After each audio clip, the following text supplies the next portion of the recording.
Okay, so thank you for your time. Thank you.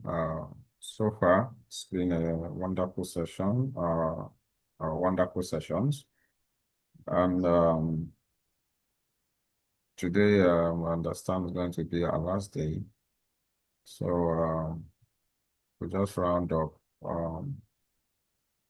and proceed. So so far, uh, we still have these objectives, and we're on the number 4. Moderator, please help me. So with time, so by in 1 hour, inform me that I've gone 1 hour. Okay, sir. Okay. So as an introduction, we last weekend we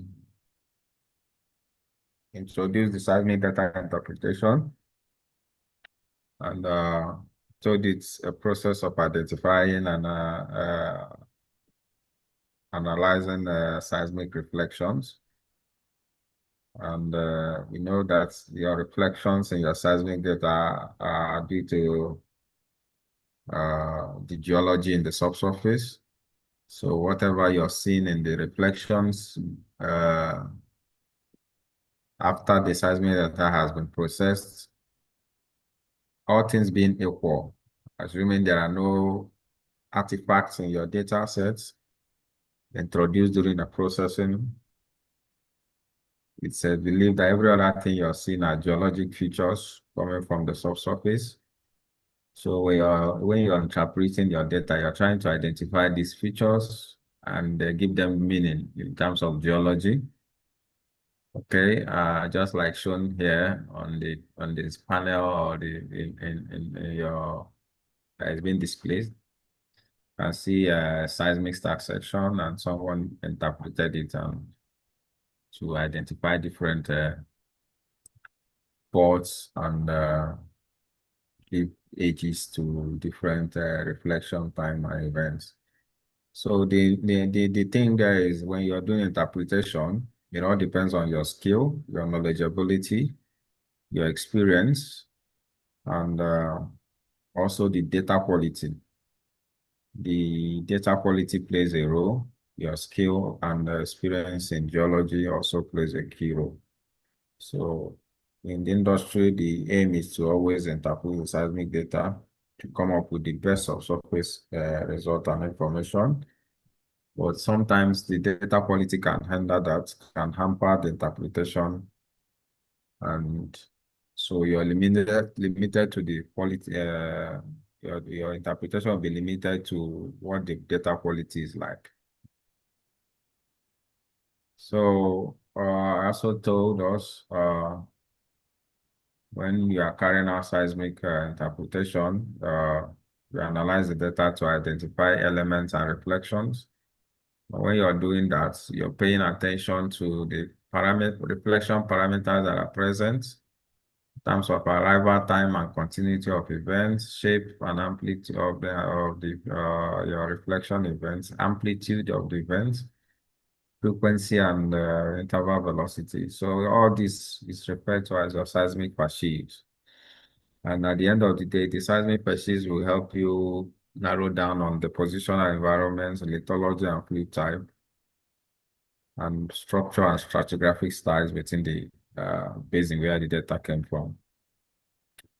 So, in other words, we're all doing this interpretation to be able to uh, characterize the subsurface reservoirs that we may have identified and through our lithology identification, fluid type determination, and all that.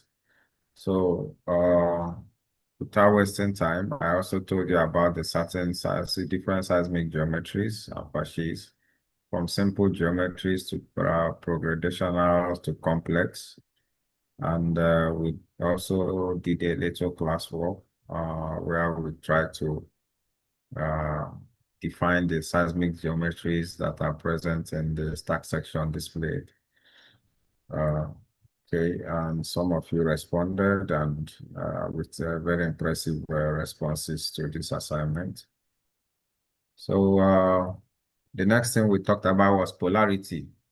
Okay, polarity is very important in your seismic interpretation. Told you is one of the first things you need to know.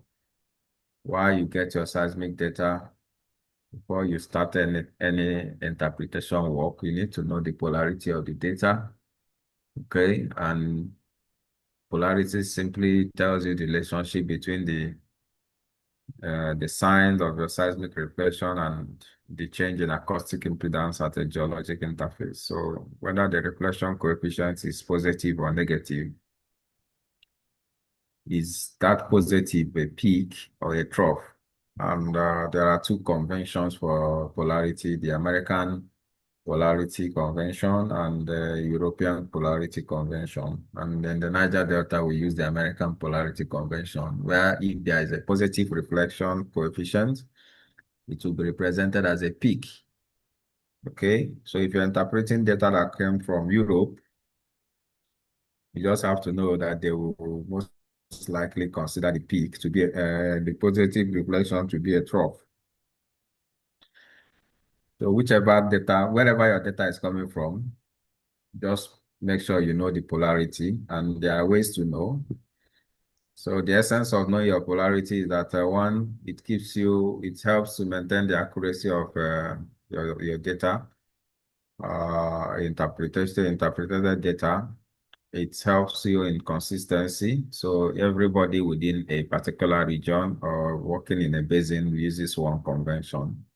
So you can't come to Niger Delta, and some companies are using European polarity, others are using American polarity convention. So everybody has to use the same thing. So whether you're working for Shell or you switch from Shell to Schlumberger, sorry, you switch from Shell to Chevron, or you're working for any of the marginal field operators, you switch from one company to the other, or you're working for a contractor, it doesn't matter.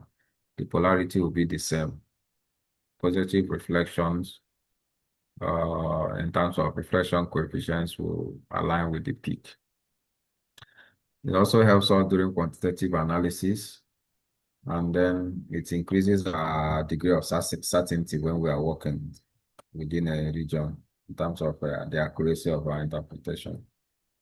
So there are ways you determine polarity, non-reflectors like the seafloor. Okay, that gives you a positive reflection coefficient due to the acoustic impedance between the water column and the high acoustic impedance contrast between the water column and the seafloor sediments. Okay, then well logs. Okay, when you do your synthetic seismograph for your well to seismic time, it will definitely tell you the polarity of your data. And then if you have other lithologic markers or what we call marker beds, okay, known lithologies like salt diapirs, maybe carbonate bodies and all that, we know what their reflection coefficients should be with the surrounding bedrocks. So it will help us in polarity determination. Then if you have your seismic data, depending on whatever color you choose to display your data for your interpretation, there are different color palettes.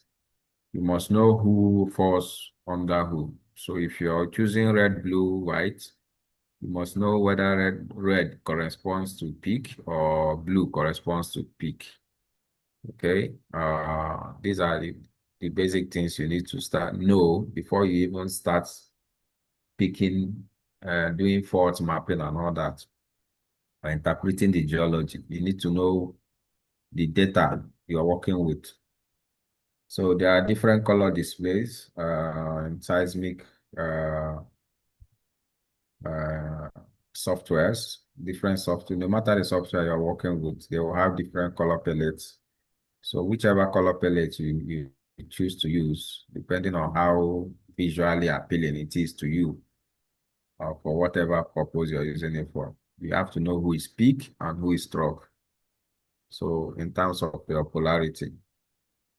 Then next thing is seismic phase. Very important to know who in your phases, what your seismic phase is. Most times, when in processing, when we process the seismic data, we process to zero phase. Okay, the seismic data is processed to zero phase in the sense that the geologic boundary where reflection occurred, okay, your wavelets will be symmetrical to that boundary. Just as shown here, your seismic wavelets will be symmetrical to in this diagram. So if this is a geologic boundary or boundary for acoustic impedance contrast, boundary as we call it, if you have a zero phase seismic wave, you can see the wavelet will be symmetrical to this boundary. But if you have a minimum phased seismic data, the wavelets will be standing under the right under the boundary this way. So you need to know this so that when you're trying to interpret your horizon, you know who is who. If your data is symmetrical, I mean in zero phase, so you're going to be mapping the middle of the wavelets as your geologic boundary. But if it's minimum phase, it means you're going to be, if you have something like this, it means that the geologic boundary is here. But if you have this for zero phase, it means that the geologic boundary is at the middle of the wavelet. So you need to know the phase of your data before you even start your proper interpretation.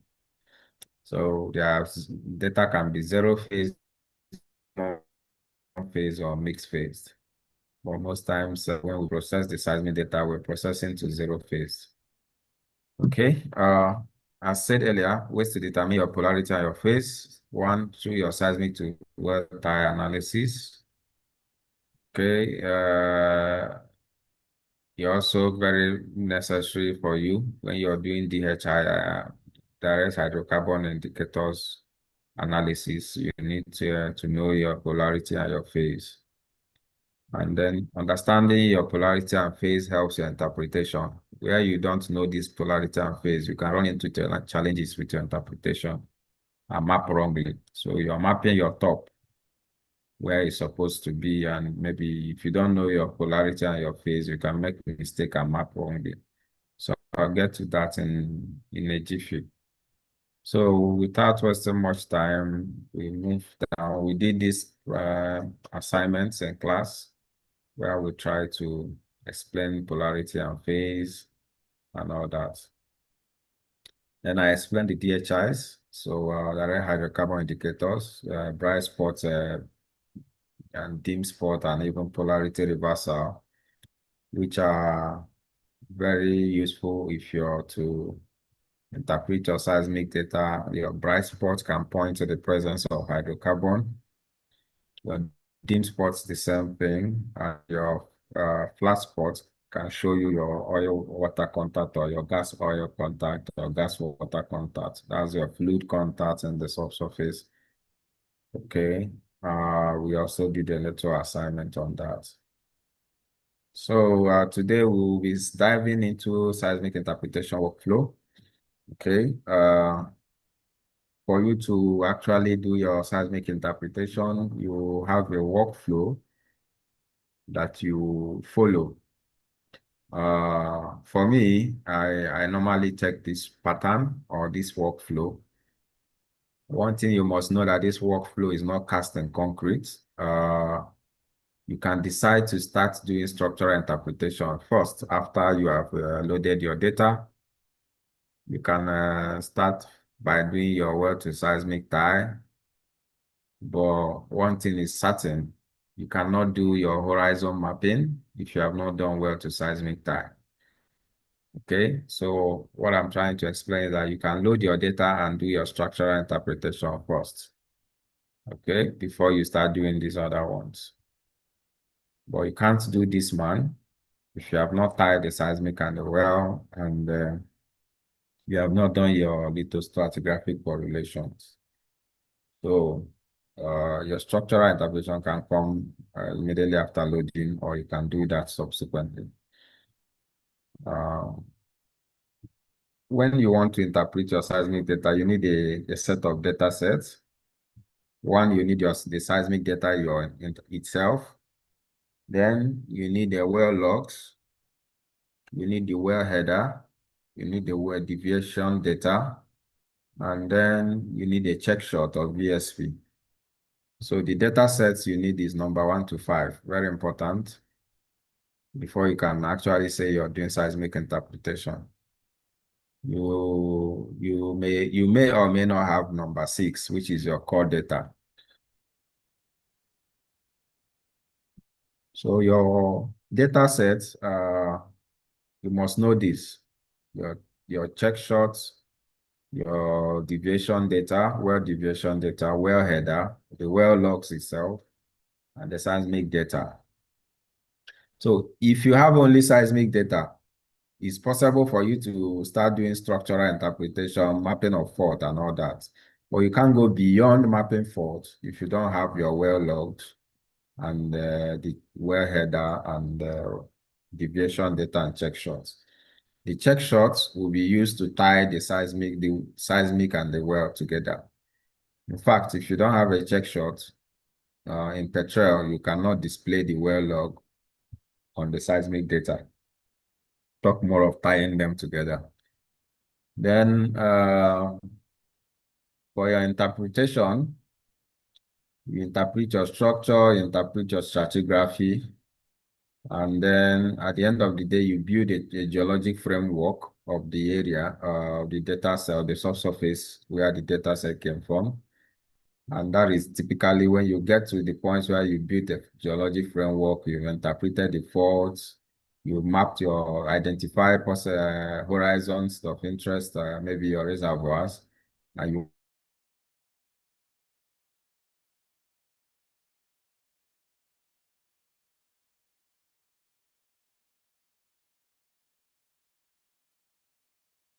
We can't hear you, sir.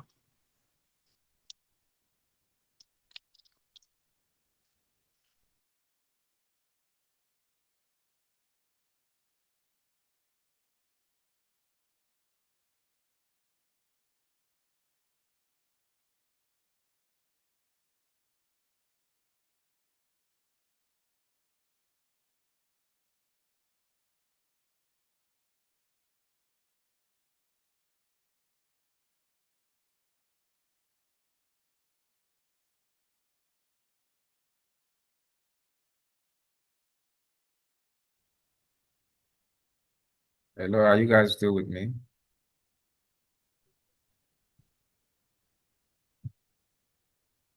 Hello? Yes, sir. Okay.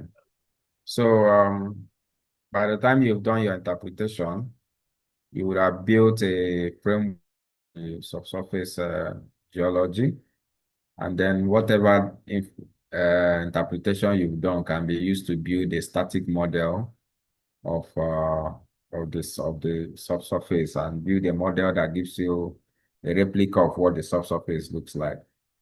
So before static modeling, what you're doing is your geology interpretation, your seismic interpretation generally.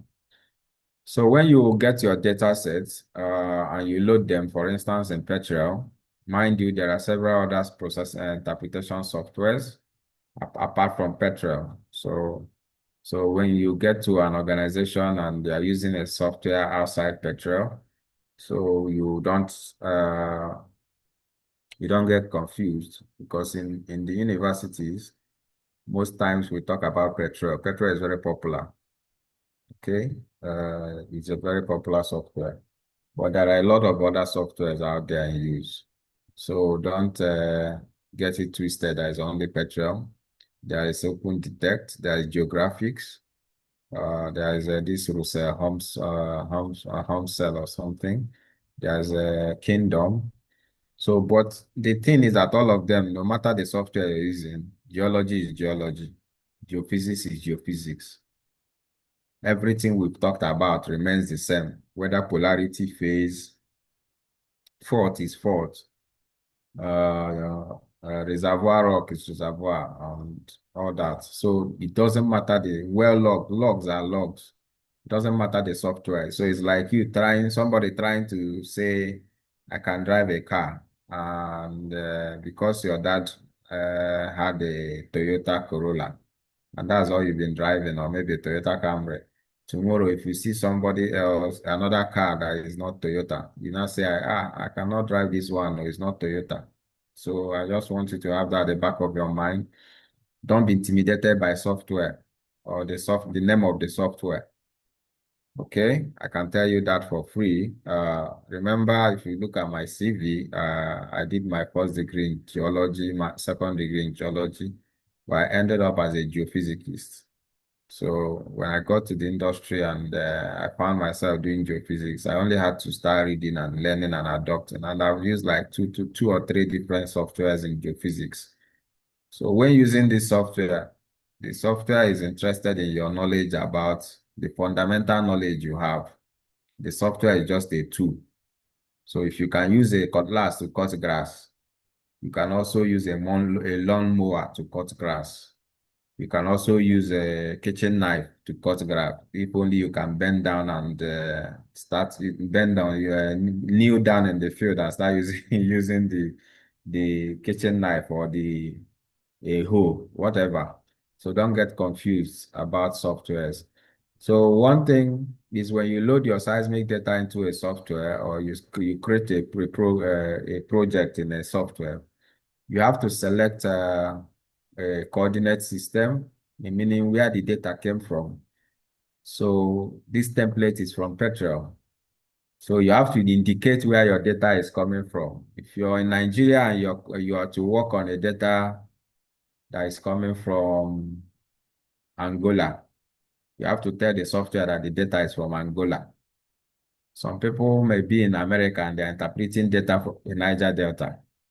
They will tell the software that this data is from the Niger Delta, and they will indicate using what they call the Mina West Belt transverse Mercator system and all that.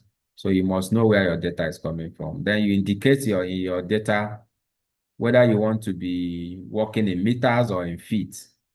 If your well log that is given to you is in meters, so you indicate that you're during the interpretation, you'll be working with meters. Or normally your seismic data is in seconds, right?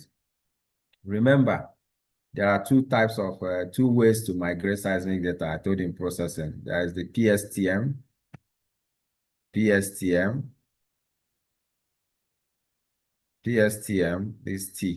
and PSDM. Okay. So if you're giving seismic data that is in PSTM, the data will be in time, in seconds. Okay. But if the data is in PSDM, it will be in depth. So the D stands for depth. So the person that did the processing may do the processing in meter, in depth, the depth, the conversion from time to depth. The person may do it in meter or in feet. So you must know these small details in feet, okay? You must know these small things. So if your seismic data you are loaded or your loading is a PSDM data, you have to know whether you have to check the y-axis of the data and see what the depth information is. If it's a meter, then you tell the software that you're working with meter. If it's not meter, you tell the software you're working in feet. If it's feet they use. The same thing goes for your well. So if your well, if it's a PSTM data you're loading, no problem. Check whether your well is in meter or in feet. This is where you tell the software that. Okay, and proceed. Then your data sets, I told you you need your seismic data, your well logs, your well header, your deviation and all that, and your check shots. So your seismic data will be in SegWire. I told you about SegWire and SegD when we are talking about entire processing. when you finish processing seismic data, the outputted deliverables for seismic processing, the results must be in what? In seg D. Sorry, seg Y, not seg D, seg Y. Okay, remember I told you the seg Y is the indented seismic data. So the seismic data is seg Y because it already has coordinate information in it, where the data itself already has its coordinate information. Then your well logs are in ASCII format, okay? And then your well headers are in LAS format. That's the format. And then your deviation data are usually also in LAS. And then your check shots. Okay, so these are the primary data sets you need. So if tomorrow, if you're still an undergraduate and you want to do your final project or maybe your master's project in seismic interpretation, and you're going to NUIMS or any of the government agency or to any company to request for data, don't go there and ask for only seismic data and go home. Oh. If you finish collecting seismic, tell them to give you seismic and well, from your well logs to your well header to your deviation data, well deviation. Another name for well deviation is well path. Then they say well path data, meaning the deviation, how the well is trending in the subsurface. That's just what the well, whether it's a horizontal well or vertical well or deviated well, whatever. So, and then your check shot, without your check shot, you can't display this well on your seismic. So you need to display your well on the seismic, you need the check shot. And also to do your seismic to well tie, to tie this seismic and the well together, okay? To marry the well plus the seismic, okay? You need the check shots. Or if they don't have check shot, they give you VSP. So you have to know this. So when you load your data you can display them, especially if it's a 3D data, you display in inline, crossline, and time slice. If it's 2D, you just have only one inline. Remember what we discussed in acquisition. If it's 2D, you only have one inline data in one inline, and just as you display it on the on your workstation, just that line that you'll be looking at. You can't scroll from line 1, line 2, line 3, and all that. You just have one line. But if it's a 3D data you're working with, you have multiple inlines and multiple cross lines, and then you have your time slice. Why? Remember I told you in acquisition and in processing that your 3D is a volume. Remember that? It's a volume or a cube, as it's called. So because it's a cube, you can look at it, you can cut it in every direction. You can cut it this way, you can cut it this way. So one direction, this could be your inline, and this could be your cross line. And then when you cut it horizontally, it becomes your time slice. So any time of interest, you look at it from 0 time to the bottom. Okay, so for here, we'll talk about stratigraphic correlation. When you finish your loading of your well, your seismic and your well, you set your well. The next thing, I didn't go into detail on how to set well. Remember your well log, you have your lithology log, your resistivity log, your porosity log, and a host of other logs used. But these are the primary log types that at this level you may be using. So what happens is that these logs are gotten from the wells that are drilled within the area you have your seismic data acquired. So the well logs provides you continuous in situ information about the subsurface, in situ geophysical information about the subsurface. So when you load your wells, you need to correlate your well. Okay, so one way to do that is that on your well, on your lithology log for different well, you identify different lithologies. Okay, there are different lithologies, your sand, your shales. If it's limestone that is there, you identify them. And then any of them that's you have identified to be a reservoir, for instance, you need to correlate it across from well one to well two to well three, across the survey area. You need to correlate across all the wells. So when you correlate based on lithology, okay, uh, when you correlate these different stratigraphies based on lithology alone, you're doing your lithostratigraphic correlation, as you know. Okay, you're correlating sand to sand, shell to shell, and all that. But in some cases, in most cases, you are not going to be correlating based on lithology, just lithology. It's not just enough. You correlate based on chronostratigraphy in the sense that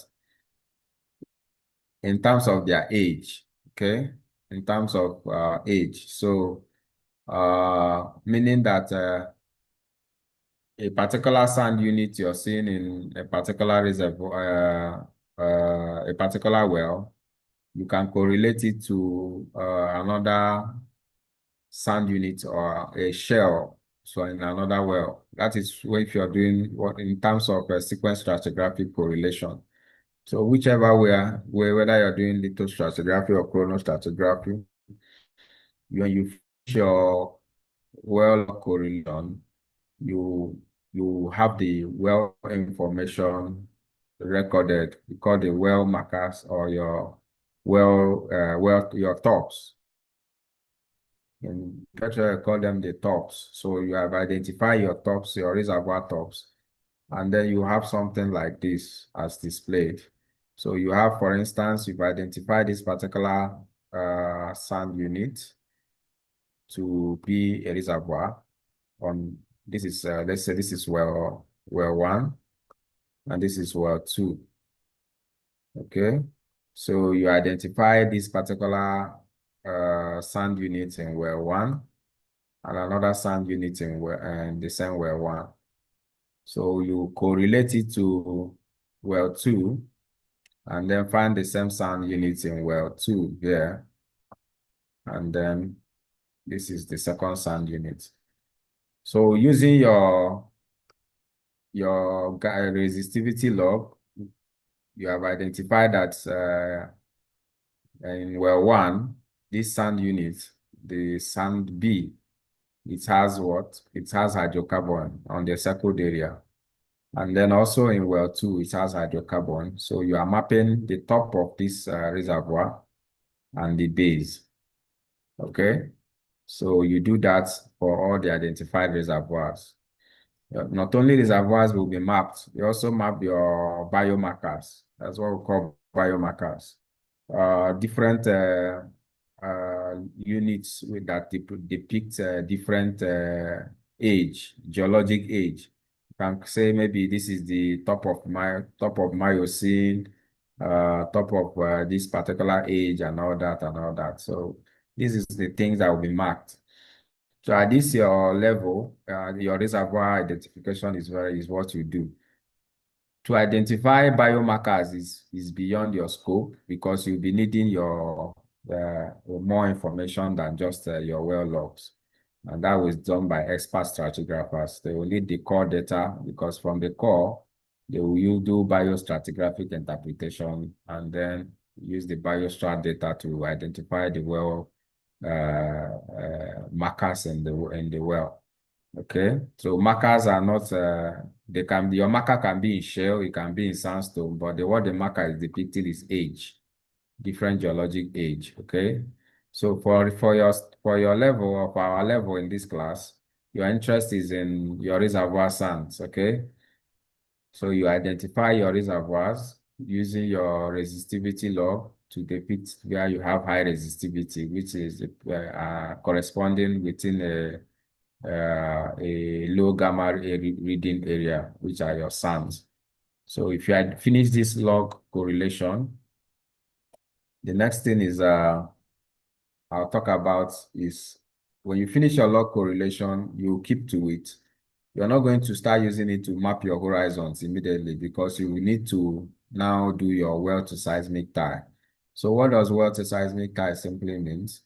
You're fundamentally trying to tie your seismic to your well. Remember, Your seismic data is measured in time, which is in seconds, and your seismic data has lower resolution in terms of your seismic data is, remember when we started this class, I told you your seismic data cannot see beds, cannot image beds and bed sets, but it can measure parasequences and the parasequence sets. So you can detect them, and depending on the frequency of acquisition of the seismic data, so the resolution of your seismic data can see or image uh, stratigraphic units that are relatively thick.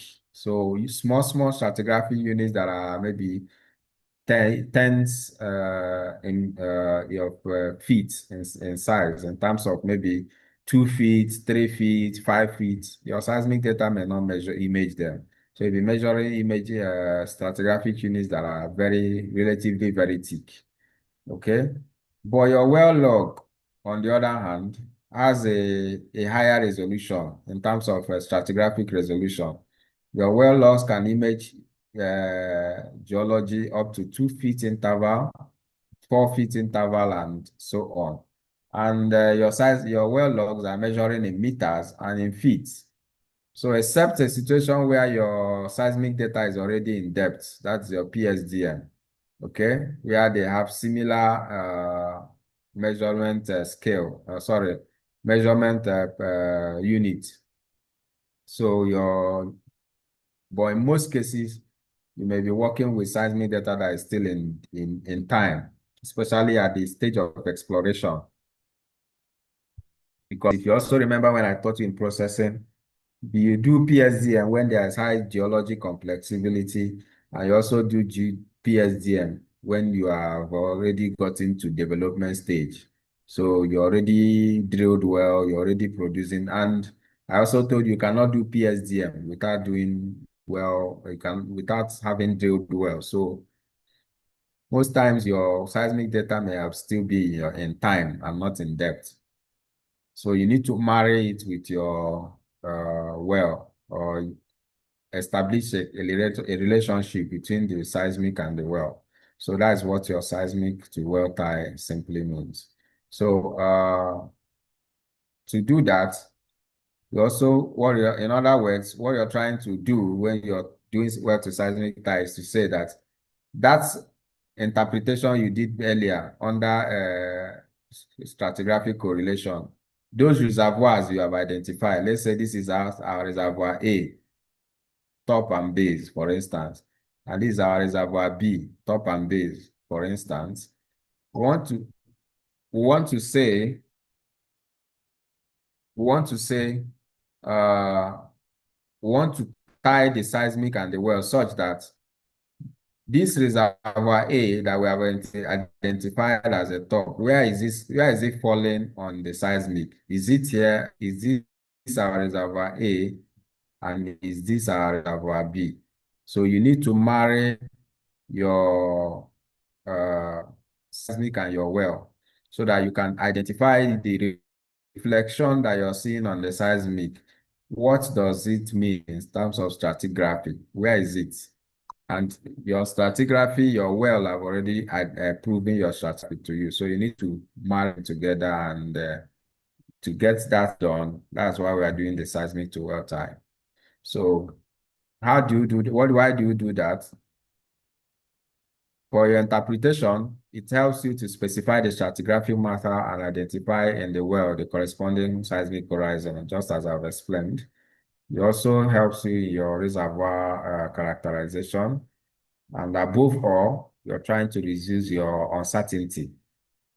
You're trying to reduce uncertainty. So with your well, you are not gazing what is on the seismic. Your well proves to you that what this thing that you're seeing on seismic is exactly what the top of my reservoir, and this is the base of my reservoir and all that. And in other words, my reservoir interval on my seismic. And so to do your seismic to well tie, you use this sequence. One, you gather your data set for that. Then you generate a synthetic seismograph. You do your time depth calibration, and then you validate your results. So what is the data set for time seismic to well tie? The data set you use is your sonic log, and your density log. Okay, and your density log. Remember, they are your porosity logs. So for your sonic log, the sonic log is gotten from the well, as we know. And what does sonic log do? When you do sonic logging, the sonic logging tool sends in a seismic wave or sound wave, acoustic wave, which is sound wave, into the formation. Okay, remember these are formations and the well that the well has penetrated through. And so when the sonic logging tool goes in, it generates sound wave. This sound wave penetrates the formation and interacts with the subsurface rocks within that interval, and then reflects and come back to the sonic logging tool. So just like you do seismic acquisition that we've been doing, you shoot your seismic, it gets to an interval, it reflects and comes back to a receiver. The same thing is what the sonic log is doing. The sonic log has a source and a receiver. So the source will generate sound wave. The sound wave will hit the subsurface rock and travel back to the sonic log, and the receiver picks it up. So what it's measuring is the arrival time of sound wave in the formations. Okay, that's your sonic log. So in other words, your sonic log is measuring, is giving you information about what velocity of sound wave within the subsurface rocks, because the sound wave, what it's doing is to measure the arrival time of the sound waves, and then gives you the information velocity information about this the information of interest. Then your density log measures the density of the rocks that are penetrated by well. So just like we've been doing in seismic, your acoustic impedance is simply a product of your density and your velocity. So, but in this case, the density and the velocity is coming from the well. So it's not coming from the seismic energy that is generated on the surface. So in the well bore, your density log is measuring density, and your velocity sonic log is measuring velocity. Both of them, when you multiply them as we've been doing, you get the acoustic impedance. Okay. So to use this sonic log to do your well to seismic tie, you need to do what we call sonic log calibration. And to do the sonic log calibration, that's where the check shots comes in. Remember, when we discussed check shot, we say it's a 1D seismic survey, where we send in seismic wave from the surface that travels to the subsurface and gets to a receiver downhole. So your 1D seismic, which is your check shot, measures the arrival one-way travel time of a seismic wave from the surface. And so it contains the velocity information of the rocks that are encountered with depth. So when sonic log is being done, remember in your well log analysis you did in school, if you remember when you did where they taught you about washout and swelling. Okay, so where in a well there is what happens? The well diameter is enlarged. Where there is swelling clay, where diameter is reduced. So if you do logging in an area where there is washout or cave-in as it's called, this area now, because the well diameter is enlarged, there will be a delay in arrival time of the sonic seismic wave transmitted by the sonic log, and that is called drifting. That effect is called what? Drifting, in the sense that your sonic log will have some irregular readings, some abnormal readings. Those abnormal readings that are caused by the well bore conditions are known as drifting. Okay, and to correct those drift effects, you need your check shots. So in a potential interview question, they can ask you, what is drift correction? in your solid well to seismic tie, why do you do drift correction? You're doing drift correction because you want to correct uh, for the effect of what abnormal readings in your sonic log due to well bore conditions. Okay, so what is this well bore conditions? Washout, swelling clay that reduces well diameter and all that.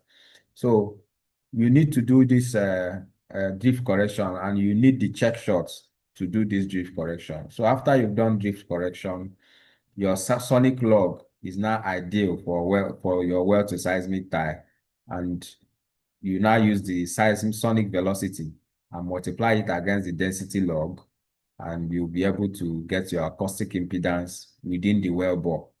So when you do that, you have your sonic corrected, calibrated sonic log as it's called. That's what it will be called after you've done drift correction. You have your density log. So when you multiply two of them, you generate what? Acoustic impedance log in the well bore.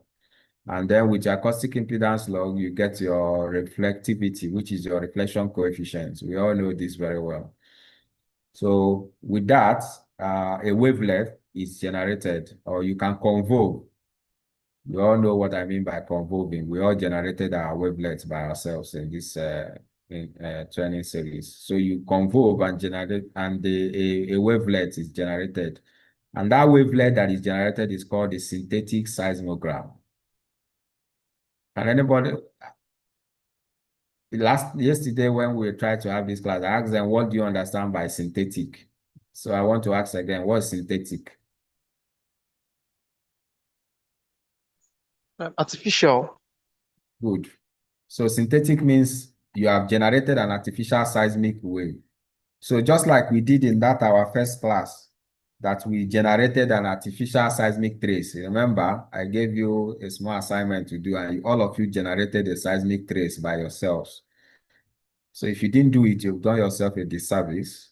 But I believe all of us did that. So that seismic trace you generated by yourself with your pen and paper or whatever is a synthetic seismograph. So what you're doing when you're doing seismic interpretation and when you're doing seismic to well tie is that you're using your sonic log and your density log to generate a synthetic seismograph, just as we did in this class. Now, the original seismograph you have is the seismic data you're trying to interpret. That one came directly from the field. Okay, so you're now using the synthetic that you have generated from the well to match the original seismic that you have. Okay, so on the right, you have your original seismic data, and you know that your seismic data is made up of accumulation of seismic traces. I told you that also. So you use the synthetic and match it with the original seismic, and now see if your polarities are matching. Remember when we discussed, I started by telling you about polarity. So you can see in your synthetic, one way to confirm your polarity is by doing synthetic seismic to well tie. So generating your synthetic seismograph, you can see that here, where you have negative reflective coefficient, yeah, negative. And then your synthetic seismograph is also showing you a negative ROC, which is a trough colored blue, that your original seismic is also showing you troughs colored blue at that interval. So you are matching them synthetic against the original seismic, the seismic stack sections you have.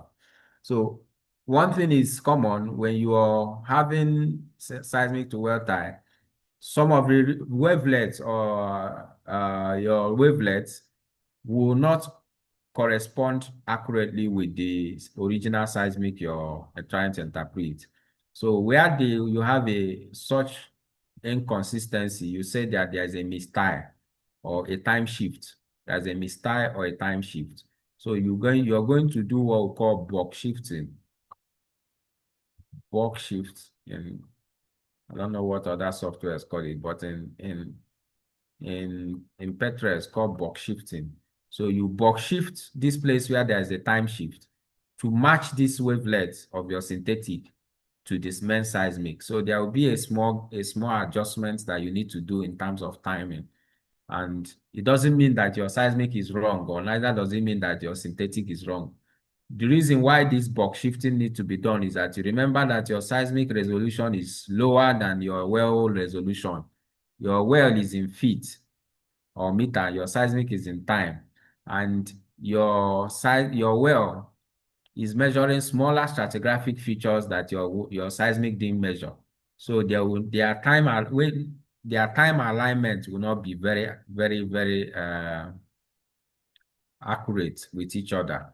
So because of that, there will be a time shift. You know, you've generated a synthetic seismograph that is now in time, and you're matching it with your original seismic that is originally in time. So you adjust it to match each other properly. And so when you've done that, you've done what we call your seismic to well tie. And when you've gotten your seismic to well tie, it means that whatever you've identified on your well bore or your seismic data rather to be your reservoir, maybe the top and bottom of your reservoir, you can now confidently say that this is my top of my reservoir. I can match it to this and then match it to my seismic. This is also the top of my reservoir on my seismic. Because I don't know if that makes sense to us now. And if you now say this is the base of the reservoir, as we are seeing it on the well log, you can now confidently trace it from the well into the seismic and say this is the base of the reservoir, this is the top of reservoir A that we have identified on the well. So that's why I first started by doing well correlation before we do that's why you need to do your well correlation before you do your synthetic seismic generation or your well to seismic time. So how do you validate your results? You validate your results, or how do you tie it?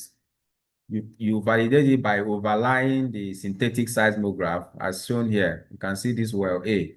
You overlay this on your well A, where the well A is in the well in the seismic. You overlay the well on the seismic and then output the synthetic seismograph on it. If you do that, you will now see that your polarities are matching. Okay, so the seismic is already in blue-red convention. Sorry, color palette. Your synthetic will also be blue and red.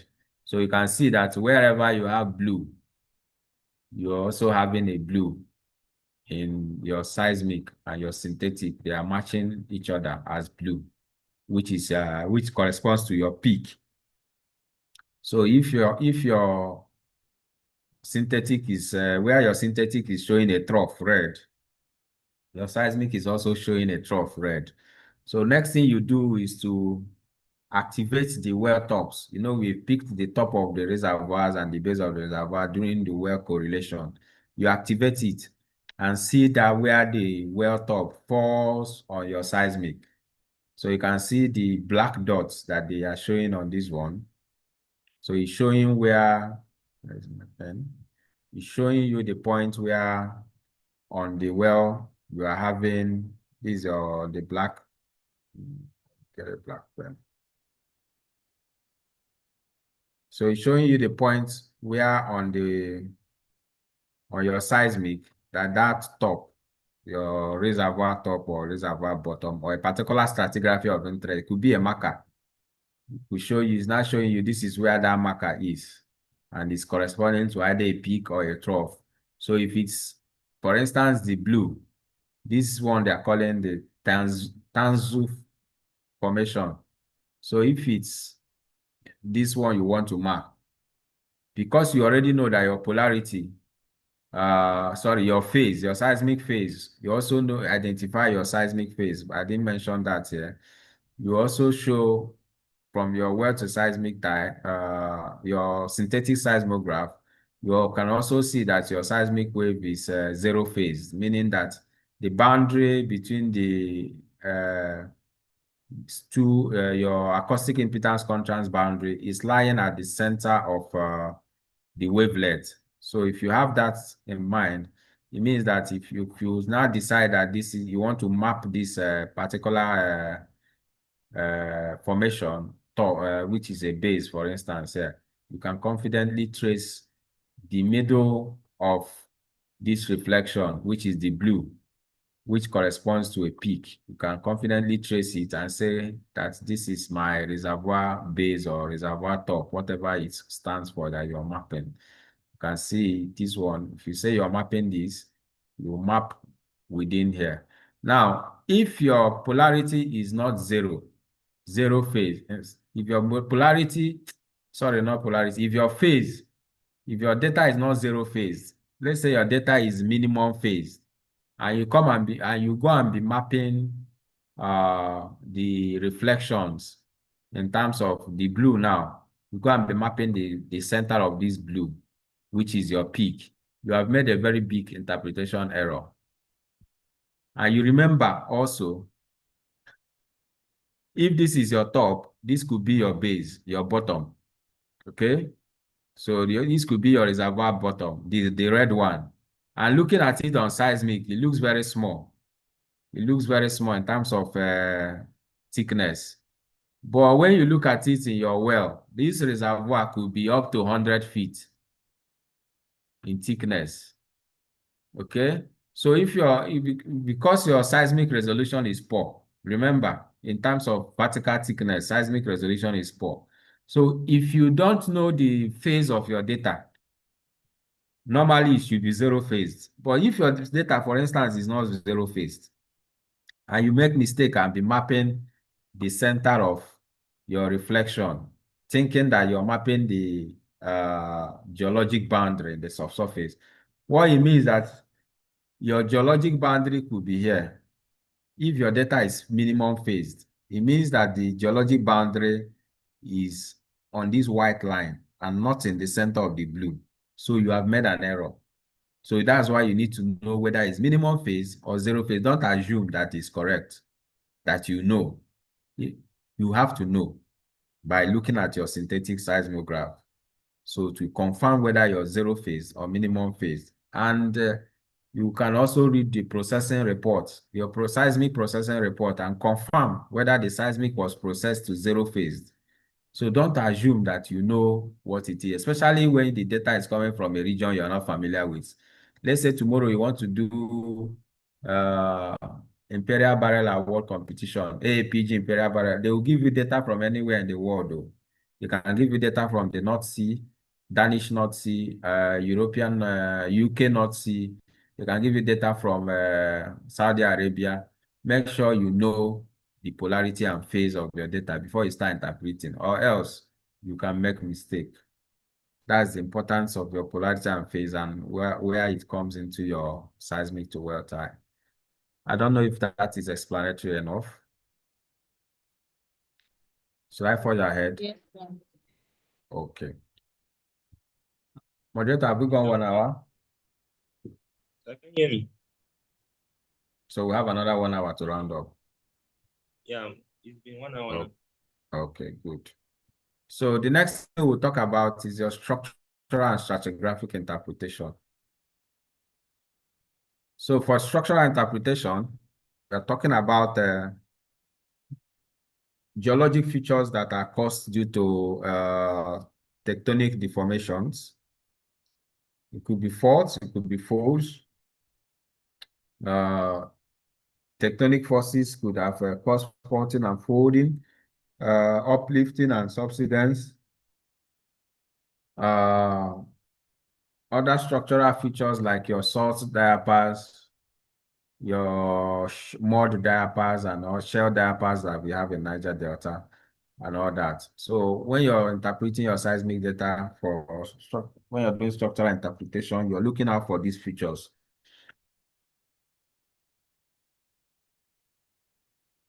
So for instance, for us in the Niger Delta, the primary feature we normally interpret is fault. Okay, structural feature we normally interpret is fault. So if you look at the small stack section you have to the right, remember, if you're doing 3D interpretation, okay, you have multiple inlines and multiple cross lines. So you skim through your data from inline 100, for instance, till the last inline. And I told you, your structural interpretations are done on your inline and not on the cross line. Your structural interpretation is normally done on inline and not on cross lines. So if you're mapping your faults, you map them on your inlines. You activate you display the inlines on your screen. So your structural is on inline. But if you want to do stratigraphic in terms of horizon mapping, you do both on inline and on cross line. So if you're mapping your horizons, for instance, when I mean horizon, when you hear the term mapping of horizon in seismic interpretation, it means you're mapping a particular geologic boundary. Okay, it could be the top of a reservoir. So you're mapping it horizontally across the field. Remember those days you go to field work or field trip in school, and they identify maybe a sandstone unit, and you people are mapping this unit from beginning of the outcrop to the end of the outcrop. So horizontally. So that's why it's called horizon. You're mapping it horizontally. Okay. So when you're doing your horizon mapping, you do both on X line, N line, and then cross line. For structural mapping, like your fault, you do it on your inline. Remember, if you remember also when I told you during acquisition that your inline will crisscross your structures. Okay, so if you have structure faults in an area like this, these are your faults, your inline will go up perpendicular to the structure. If you remember that part I taught you. So why? Because when you're not looking at that inline, you're looking at the inline from this direction. Okay, it's like cutting across, and you're looking at it from this direction, from the side. So you're looking at the structure from the side. So for instance, on this inline 103 on display, if you look critically, you can see the abnormality that is indicating a fault. Remember, one way you identify your fault is by abrupt termination of amplitudes or polarities. For instance, you see this high amplitude event that I'm pointing out with a red arrow. You can see an abrupt termination of this high amplitude event and the same abrupt termination in the same high amplitude event to the lower part. So you can see this. There's an abrupt termination here. So it means that there's there's a displacement. Remember, fault means a breakage with displacement in geology. Anything that is broken or fractured without a displacement is not a fault. So there must be displacement. Okay. So this displacement is what makes it a fault. So you can see that here. And if you follow the trend down, you can see other abrupt terminations of events in terms of amplitude and the polarity events. So you can see the abrupt termination. So if you do this, you map the fault from top to bottom of this stack section. So the fault labeled at fault A is this. So the next thing you do is that you move to the next line. You go to another line. So now we're in line 102 for a 3D data. If it's a 2D data, you don't have another line. It's only one line that you have. You map all the faults on it. So for the 3D data, you're moving to the next inline 102. And then you map the same faults. This time, you can see where you're having the abrupt termination of events. Okay, this high amplitude event, all of a sudden, it ends here. And the same thing here and all that. So what happens, you have also mapped the fault again on line 102, and so on and so forth. You map them line by line. So even if there are other faults in this particular area that you're interpreting, for instance, even if there are other faults, maybe fault B, fault C, and all that. You map, if you want to map faults, focus on A.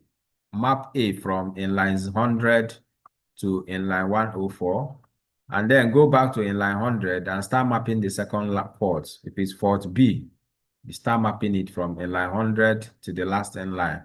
When you finish fault B, you go to fault C, and so on and so forth. So don't try to be mapping fault A and fault B the same time you're mapping fault B if you are trying to map fault C. You get confused because sometimes the faults are changing position. Okay, the faults are changing position. So where you see the faults, like you see this first one, you see where the fault is. By the time you change to the next inline, you see that the fault is coming close to the end of the stack section. So it's as if if you're not careful, you can misinterpret it to give it a different label, especially when you're trying to do multiple things at the same time or multiple fault mapping at the same time. So focus on one fault and do that consistently. So if you look at this particular example, this stack section has multiple faults. I've tried to map them. So you see this one, I can label this fault A. And then this could be fault B, fault C, and so on, fault D, and so on and so forth. So it's up to you. You can label your faults any way you like and call them any name you like, depending on your company's way of labeling. So you can say fault A, fault B, fault C, and you keep picking. So if you look at this, you see there are multiple faults in this area, multiple faults in this area. So it's up to you to try to map them. Moderator, I would like you to I'll clean my labels. I'd like you to take a screenshot of this particular. Okay. So you take a screenshot of this particular stack section so that you guys can attempt to map it on your own. Okay.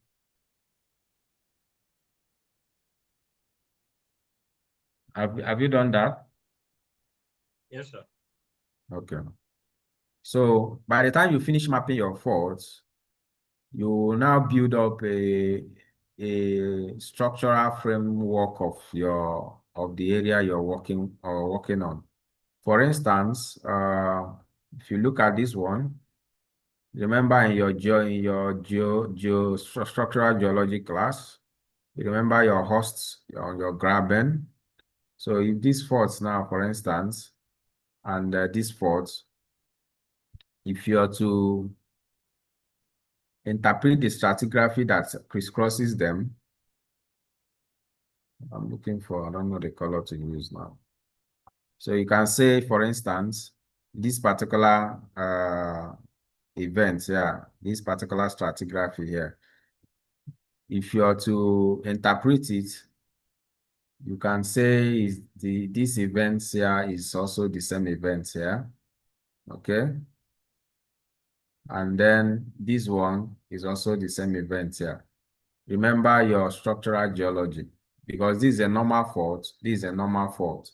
Now, one thing I like to point out is when you talk about faults, there are what we call synthetic, and antithetic faults. Okay, antithetic faults. So, what do they mean? For instance, fault A here, let's take fault A to be our regional growth fault for us in the Niger Delta. And it seems to be the most prominent fault in this, in terms of trend and all that, in this stack section. These faults A and the one I'm labeling fault B, they are all trending in the same direction. They are dipping in the same direction. That's what I mean by trending. So if you have a map view or your structural map, if you produce your structural map of this area, these two faults are dipping in the same direction, will be dipping in the same direction. For instance, if you have a structural map this way, you can say that fault A is this way and is dipping in this direction, and fault B is also here and is dipping in this direction. But these other faults colored green that are labeled fault C is dipping in opposite direction to the faults A and B. This is A and this is B. So fault C will be dipping this way. Remember your faults in geology. So what it means is that let's say fault A is our major fault or our regional growth fault or whatever. So fault B is synthetic to fault A because their deep direction is the same thing. So they are all dipping in the same direction. Even this one, if I call it the red one, the red fault here, if I call it fault D, this red one will be somewhere here. And it is dipping also in the same direction as fault A and B. So, and this is C. So fault A, B, D are synthetic. So they are synthetic faults in the sense that their directions of dip are the same. But fault C is antithetic in the sense it's dipping in opposite direction to A. And you can see it is backing fault B. And look, this is a structural map. This is a map view of this data. If you finish your interpretation and produce your structural map, this is what it will look like. So you have to know what is called antithetic and synthetic fault. Your antithetic faults are the ones that are dipping in the same direction, and your antithetic faults are dipping in opposite direction to it.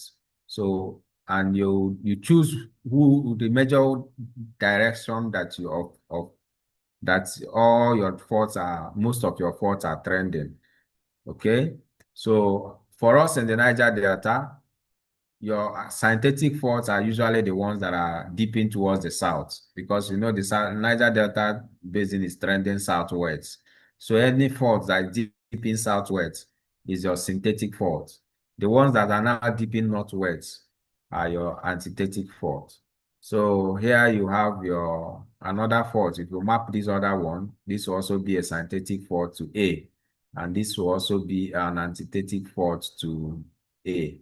So at the end of the day, when you interpret your horizons and all that, you get the structural framework of this area. You can have your hosts. You can say this is a host. You remember your structural geology, and this is a graben. Okay, so these small things are your remember. You have to remember the things they taught you in your structural geology, in geology generally. This is where I start coming in. You have to now remember your what's it called again? Your normal fault and your reverse fault. Are there normal faults in the basin I'm working in? Are there reverse faults? Because if you don't know that, when you're doing your horizon interpretation, you will not be mapping the horizons wrongly. So the next thing is stratigraphic interpretation in terms of are there unconformities? What are the strata packages, environment and lithology, age and all that? So when you, moderator, also take note of this other's image. So if you look at this second stack section, you can see that there are no faults. If you look at it critically, there are no faulting. There is no abrupt termination of amplitudes and events. But you can see something that there is a continuous event, which is labeled with yellow. This event can be termed an unconformity because it's a nearly parallel and subparallel high amplitude event overlaying an angular to subparallel event. So you can see that under it we have labeled with purple. So that's telling you that this is an unconformity and it's an angular unconformity at that. So this is your stratigraphic interpretation. You can also look well. Yesterday, Messi was able to tell us that here there's something that looks like a channel. So that's still part of your stratigraphic interpretation. Based on the shape of your event, you can map out that there's possibly a channel in here that could be a potential reservoir for hydrocarbon. So if you also look here, there's a depression in this particular part of the data, in the shallow part of the data that needs to be investigated in terms of, and you can see the amplitude in that area seems to be uh, not very parallel and all that. So these are the things you look out for when you're doing your stratigraphic interpretation. Mostly in the Niger Delta Basin, you'll be looking out for channels, okay? Because it's a delta, and how the deltas form? They form by the inflow of river water into a stagnant body of water. So there are a lot of river channels and abandoned river channels within the Niger Delta. So you'll be looking out for channels in the data, and anywhere you see those channels, they can become potential reservoirs for hydrocarbon. So that's your stratigraphic interpretation. Another step is your sequence stratigraphy, where you look at the clinoforms that you have in the data. Are they downlapping or unlapping events and all that? So these are the things you do in stratigraphic interpretation. Then, still on stratigraphic interpretation, on your seismic, for instance, on what I have here, several faults have been mapped. Okay, can label them A, B, C, D, E, and F. Okay, while this is a well 1 and well 2, they are not faults, please. So on the well, if you look at it critically, you can see that on the well, you have some identified reservoirs that have been mapped out. So as shown in this legend. So while deep in the well, some reservoirs top have been identified. And remember, seismic to well tie has already been done.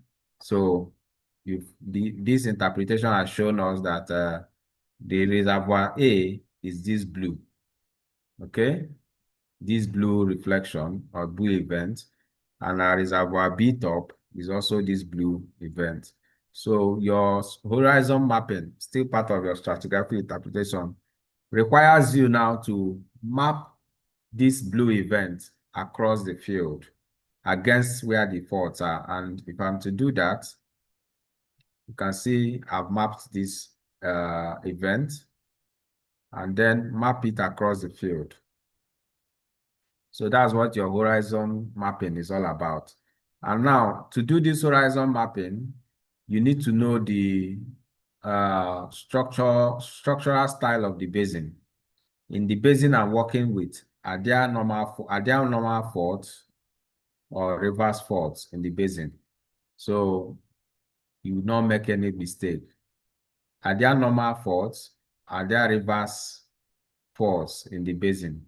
So if the basin you're working with has normal faults, you have to know that you need to interpret your faults to be normal. And in this case, they are all normal faults. If you go and leave, let's say you're mapping and you're not sure again, because you can see the blue events are looking similar. If you mistakenly go and start mapping here, where I'm mapping red, it means you are interpreting that this is a reverse fault and not normal. Remember what normal faults are. This is your hanging wall. Your hanging wall will be down and your foot wall will be up. That's for normal faulting. So you need to have this geology very sound in your background, your geology background very sound. For instance, in the Niger Delta, we don't have reverse faults. So if you're told to do your horizon map, fault and horizon mapping, and then you end up telling us that there are normal faults or there are reverse faults, then you have made a big mistake. Because in the Niger Delta, you are not expected to be seeing reverse faults. You're to be having normal faults because of the way the growth faults are generated. You don't have compressional forces that will generate reverse faults in the Niger Delta.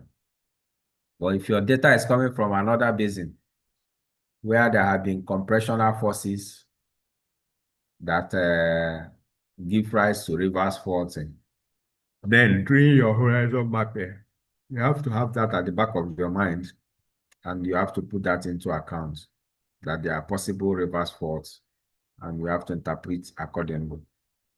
So that is it for your horizon mapping. So when you do that, when you finish mapping your horizon, your time map will appear just like I'm having on the left. And on your time map, you see the trend of your faults coming out, because when you're picking your horizon, you don't pick across the faults, you stop them just before the faults. So you have the trends of your faults emerging within your time map. Okay. Okay. So what next? The next thing is we can have a small exercise of fault, and moderator, you can take picture of this, please.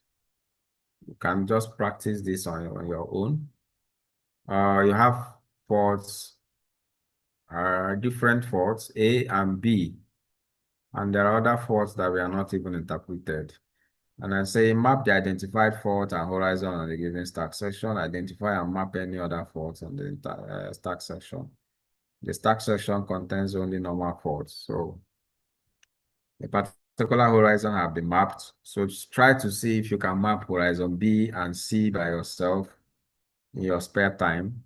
And remember that these are normal faults, so you don't expect to map in a reverse fault manner. So the next thing I'll talk about is time depth conversion, time to depth conversion. So while you are doing your interpretation, for instance, your seismic data is already in time, you need to convert from time to depth, okay? Okay, your seismic horizons, remember, when you are mapping these horizons, your seismic is in time. Remember, your seismic is in time, especially if your data is in PSTM, except your data is in PSDM, okay? But most times you come across data that is still in PSTM because you are still at an exploration stage. You are still at exploration stage in the in your OML or your acreage. It's when they've gone beyond exploration, you're into production and all that. You now talk about going into PSDM and all that. But majority of the time, your data is in PSTM. And so this horizon that you have mapped, okay, you need to convert it to depth because you're mapping it in time. Okay, so you convert the travel time to depth. And to convert time reflection to depth surface, we need to know the velocity in the seismic wave, which we already do. And then we mathematically we do the conversion. Okay. So, and by doing the conversion, a velocity model is built. And this velocity model is what we use to do our time depth conversion. And so where do we get our velocity information? From our seismic data. The seismic data already contains velocity information. From your well data, your sonic data, sonic logs, and your check shots, they also contain velocity information. So how do you do? Remember when I was talking about here, you generate a time map. As you're mapping your horizon, a time map is coming up. So this is your time map. When you contour the time map, it will be giving you your contours in time, in terms of subsurface time. Okay, so you can see this time, the contour, the time map here. The contours are already in time, minus 1,800. This minus 1,000 is in milliseconds. So it's giving you your time in milliseconds. Look at the legend on the base. Elevation time in milliseconds. So when you do your time depth conversion, I think this is erroneously displayed.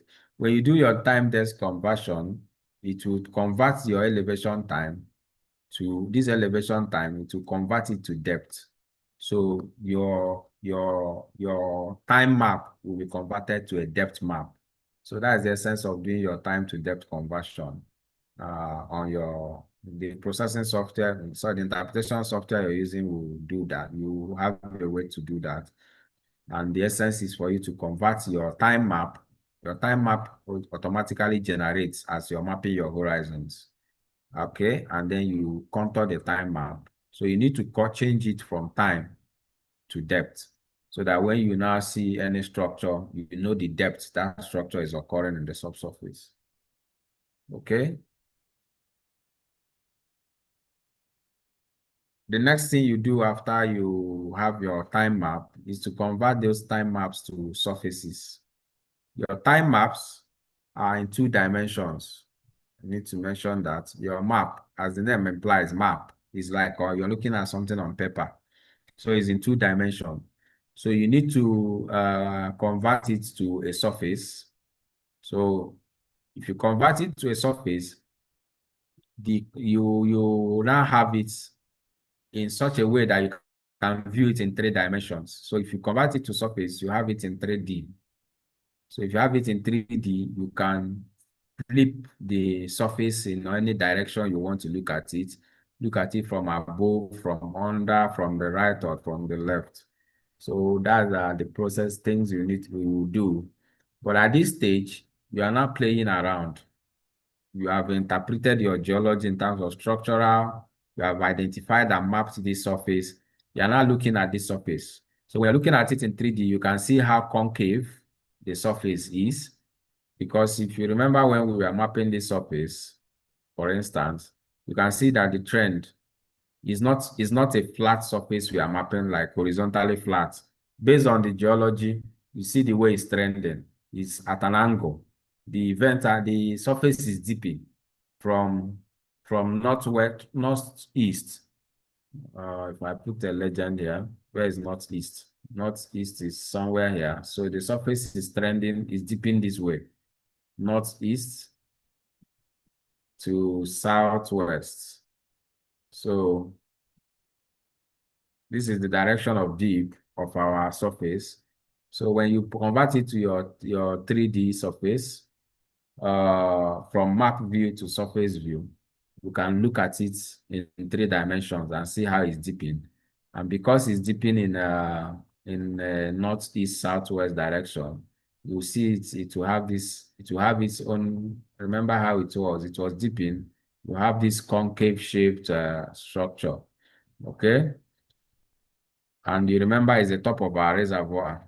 And so you can start imagining that we'll now be having our hydrocarbon accumulation under this structure that we have mapped, under this horizon that we have mapped rather. Okay. So the next thing is to build a fault polygon over the surface that we mapped. Okay. Fault polygon is the trend of our faults. All the faults you've mapped, you build a polygon of those faults across, and you see how the faults are trending and how they are dipping. The ones that are synthetic to each other or the ones that are antithetic, if that's the case, you build a fault polygon. And after you've built your fault polygon, these are your deliverables and your interpretation. You interpreted the faults, interpreted your horizon, you build your fault map or structural map. So this fault polygon on your surface gives you what we call your structural map. Okay. In essence, you are now telling us that on this, if you look at it from the aerial view or map view, that this is the way that the faults are trending. Remember when I showed you earlier from the other presentation or from the other slide where I showed you whether it's antithetic or synthetic faults. So this is typically what I'm talking about. You have built a fault polygon over the surface or over the map, and you have generated what we call your structure map. So at the end of the day, your surfaces can then be stacked over each other. Okay. You can now stack them according to the number of reservoirs you have in the area. You can say this is reservoir 1, reservoir 2, 3, and all that, or maybe surfaces that you have mapped. You label them the way you want. Maybe this is 1, 2, 3, 4, and 5, and so on. And it simply means that the surfaces are the way they appear in the subsurface with increase in depth. Okay, so this is the shallowest and this is the deepest. And this is the stack of all the different surfaces and how they are. So that's typically what you do in interpretation. Now, with the surfaces and the maps you have generated, these are the informations that you can now use to start going into your static models. And with this, you have also seen that this surface, that it has a concave shape. Okay, for instance, looking at surface 2 and 3 here, that they have concave shape, and you know that for your hydrocarbon to accumulate, you need your upward concave structure. If you remember your petroleum geology class, your upward concave structure. So with an upward concave structure, you can have your hydrocarbon accumulation under the structure. Okay. Whether your structure is your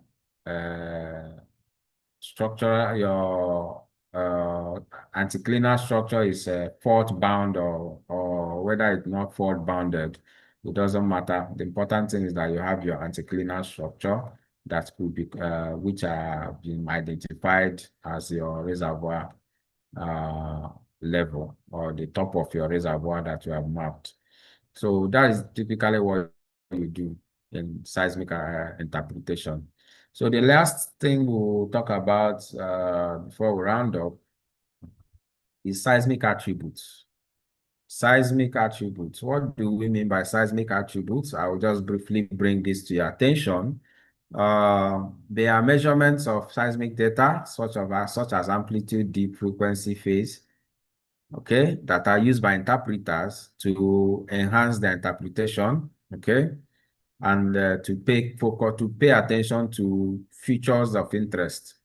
So it gives you insight and helps reveal some features and relationship within the seismic data you're interpreting. So when you identify your reservoir, maybe you map your reservoir top and all that, you normally do your attribute analysis, okay, to either predict and characterize the reservoirs, hydrocarbon reservoirs. Now, your attribute analysis can be done, there's what we call volume attributes. I didn't break this topic down because of time, and there is what we call surface attributes. So by the time you've converted your seismic data from map to surface, you can look at attributes on the surface that you have mapped, or you can look at these attributes on the whole volume. Remember the 3D volume of your seismic. You can look at attributes in this volume. For instance, if you're doing your map, if you're doing your fault mapping, you can do volume attributes like the variance, as what we call variance cube. Okay, if you do variance cube or deep attributes, what you do is you're using these attributes to QC your fault mapping. Use it as a way to quality check your fault mapping that you're doing.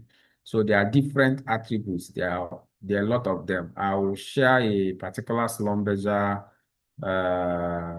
sheet that shows the different attributes. These ones are used for fault mapping, variance, deep, and I think there are other ones. Okay, so these ones are used for fault mapping. Now, when you finish your fault mapping, you've done your surface identification, your horizon mapping, and all that. There are a lot of other attributes you can use, or you can use to look at your surface and see how the events are. Some things are, for instance, you have the ROMS amplitude, the sum of amplitude. These are different types of attributes. You have the ROMS. This is the one of the most common. ROMS stands for root mean square. Root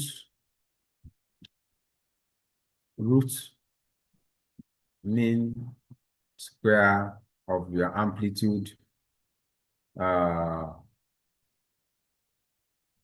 Root mean square. So it's normally used to look at your side, the surface that you have generated, and see how the amplitude are trending on that surface. Okay. It's also a good pointer for presence of hydrocarbon. Okay. This ROMS amplitude. Okay. There's another one, sum of amplitude, which also shows you how the amplitude variations within your surface is. And you can use them to make informed decisions and analyze the surfaces that you have mapped. So, for instance, using the ROMS amplitude as a form of ROMS amplitude as a form of attribute analysis. For instance, this surface now, you can see this a structure map, okay, on this mapped horizon now. So you can see where I circled. You can see the trend of the faults. These are faults that are dipping in the direction I'm putting the arrows. So these are faults. So if you do an ROMS amplitude attribute on this surface, you can now see that where these faults are, you can see that there are high amplitudes that are also trending in the same direction as these faults in the area that I've circled black. What does that mean? It simply means that if you look at it, these are map views. If you look at it from the side, let's say these faults are like this. And then the surface that we mapped on it is trending this way.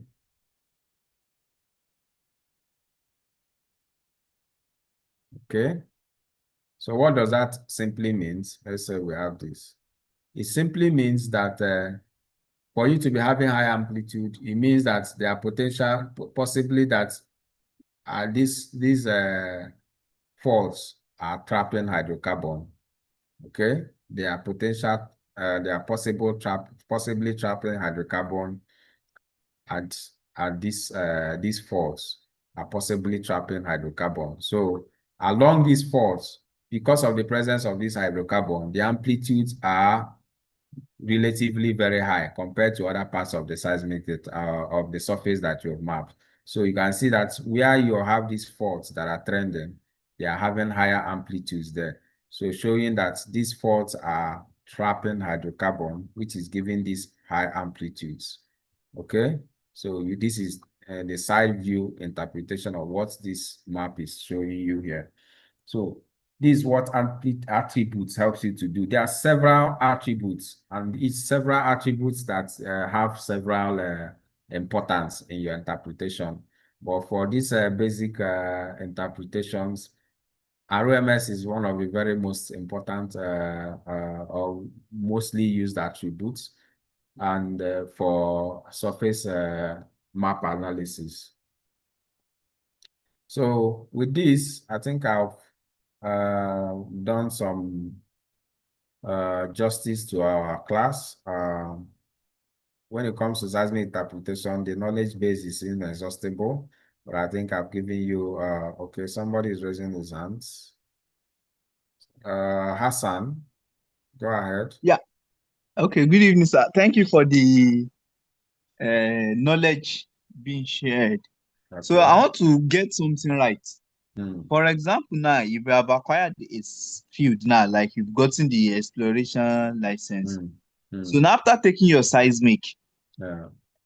do you do any interpretation before before you determine where to drill your wells, your exploration Yes. wells? Yes. Yes. The site when they acquire a block, okay, Okay, company gets an oil block, okay, and then they acquire seismic over that block. Let's say in a frontier basin, for instance, okay, in a frontier basin. Do you know what I mean by frontier basin? No, not really. Okay, a frontier basin is a basin that is underexplored. For instance, the Benue Trough is a frontier basin. All the inland basins in Nigeria, all those frontier, Chad Basin, Sokoto Basin, okay? Except the Niger, even Anambra Basin is a frontier basin. Why? There are no much oil and gas exploration going on there. So if your company gets a block in those frontier basins, you know there are limited information about the subsurface in those basins. So you get this block, let's say OM1 or OM10, whatever, and you acquire seismic data over the block. What they do is that you have to interpret that data. And when you interpret that data, at this stage, you are doing exploration, okay? You are still looking for oil. So your decisions will be based on the structures you found, the DHIs, direct hydrocarbon indicators. This structure, are they anticlinal structures that are potential traps for hydrocarbon? And then you go and drill a wildcat well. Interpretation must be done, yes. But that interpretation is mostly maybe say 50-50 chances or even less than 50% chance of success. Do you understand? So you're going to drill based on your structures, and then your DHIs will help you to take decisions and then decide where to drill your well. You can drill that well and that well is dry. You can drill the well will be successful. You understand? So if the well is successful, it means you have gotten a successful well. So in a frontier basin, you can drill 10 wells, and after drilling 10 wells, only 3 or 4 discovered hydrocarbon. So your wildcat wells, out of the 10 wildcat wells, only 3 or 4 were successful. The other 6 or 5 may not be successful. So interpretation must be done before you do anything. Okay, thank you. Then second thing, then the seismic acquired is in time. So how do Yes. you determine the depth at that That stage, is since you don't have any well okay. for seismic to well tie? Okay, good. In that stage, if you are still in a frontier basin, for instance, because you don't have an existing well, you can borrow a check shot. Okay, you can borrow what is it called? Well data from maybe another field or another area that is far. But that your borrowed data, I don't know if you get me, is not going to be, you're not going to rely on it accurately 100%. But if you interpret your seismic data and you identify structures, for instance, your wildcat well that you're going to drill without your seismic to well tie, you're going to be drilling that wildcat well as if you're a blind man. Do you get my point? Let's say there's no Oh, well at all. But you are drilling it more like a blind man. A blind man job. That's why I tell you exploration is very expensive. Do you get? But if it's a basin like the Niger Delta, for instance, okay? If it's a basin like the Niger Delta and you have this block and it's an OPL, okay? The chances that the next block you must see a well here that you will use to as a control while working on this field is high, because Niger Delta is highly explored. In fact, even if it's an OPL, you must have a well that is existing there, a wildcat well that's already existing there. The wildcat well give you your well log information. But before you have a wildcat well, that's if you have a frontier well, they will be drilling like a blind man. They will only rely on structure. Does that make sense?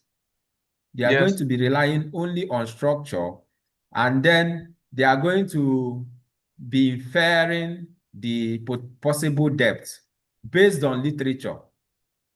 and based on geology of the basin that you known in literature, you don't have a well is that you don't have a well. There's nothing you can do, but it doesn't stop exploration from going on.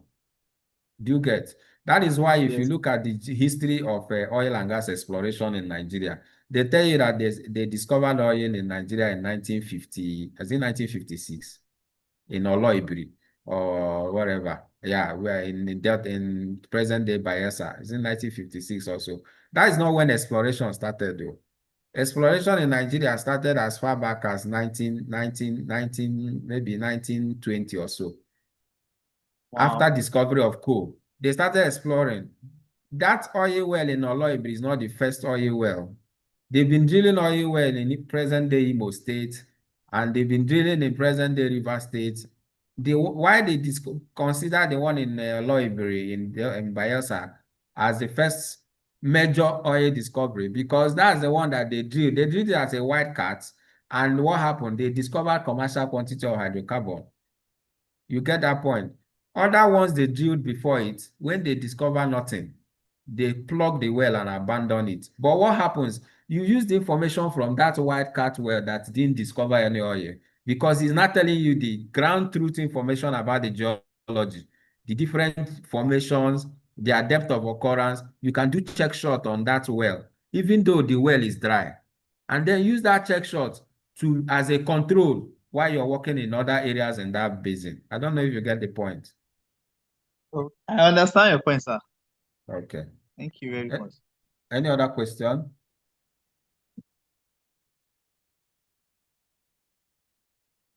So with that, any further question? It's 2 minutes to 10 from my end. I think we'll call it a day. I want to thank you all for your time. Thank you so much. It's been a wonderful session sharing knowledge with you. I wish you all the best in your endeavors. Last time I posted, I asked if any of you have applied for the ongoing internship program in Aradel and Dangote. So please feel free, apply. If you have not applied, keep searching, keep looking for jobs. Opportunities will definitely come as long as you don't fold your hands. And if you have any questions, feel free to reach out to me. You have my WhatsApp contact. If you have any question, if you have an interview you want to go for, you want to prepare for an exam or anything, feel free to reach out to me. I'm still in contact with most of my interns that I met before you. And so I'm open and I'm willing to always talk with you. So I wish you all the best in your endeavors, and I hope to see you one day in person, maybe in NAPE conference or anywhere. So thank you so much, everybody, and have a pleasant evening and good night rest. Thank you, sir. Yeah, thank you. Thank you very much, sir. Okay, thank you. Thank you so much, sir. Okay, bye. Yeah, see you in Ave conference. I'll look for you. Oh, hopefully I'll be there. Thank you. Thank you, sir. Yeah, bye-bye. All right, everyone. All right, good night. Emmanuel, thanks so much. Yeah, no problem. Good night, everyone. It was a pleasure learning with you guys. So you can end the recording. Okay. Okay, so thank you very much. On behalf of everyone, thank you. We cannot thank you enough, sir. Thank you for your guidance. Okay. Okay. Okay, sir. Good night. Yeah, good night, everyone. Good night, sir. And thanks, everyone. Okay, good night.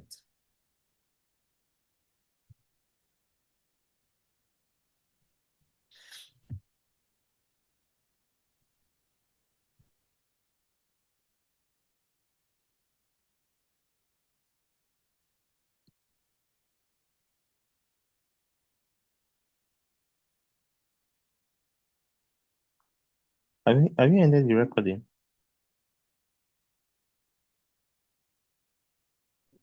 I just did.